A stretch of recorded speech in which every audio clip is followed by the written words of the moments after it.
కాబట్టి మనము దేవుని మందిరానికి వచ్చి ఆరాధన చేయకోకుండా వెళ్తే దేవుడు ఎంతగానో దుఃఖపడతాడు. కాబట్టి దేవునికి నిండైన మెండైన వందనములతో కూడిన కృతజ్ఞతా భావముతో కూడిన స్తుతి ఆరాధన దేవునికి మనము చెల్లించబద్ధులమై ఉంటున్నాం.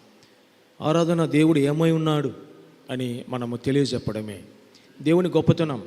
వారైతే కేవలం ఒకే మాట పరిశుద్ధుడు పరిశుద్ధుడు పరిశుద్ధుడని, కానీ నీవు నేనైతే అనుభవపూర్వకంగా దేవుని యొక్క గుణగణాలు అనుభవించిన వారమై దేవుణ్ణి నోరారా హృదయమారా ఆయనను ఆరాధన చేసే ఎన్నో ఆత్మీయ తలంపులు మన హృదయములో దోబుచులాడుతూ ఉంటాయి.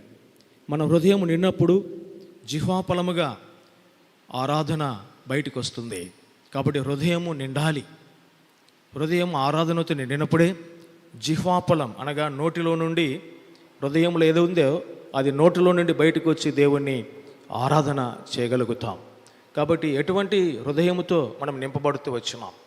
దేవుడు ఎవరు తెలిస్తే తప్ప, దేవుని యొక్క గొప్పతనం మనం ఎరుగుతే తప్ప ఆ దేవుణ్ణి హృదయమారా ఆత్మతో సత్యముతో ఆరాధన చేయలేం.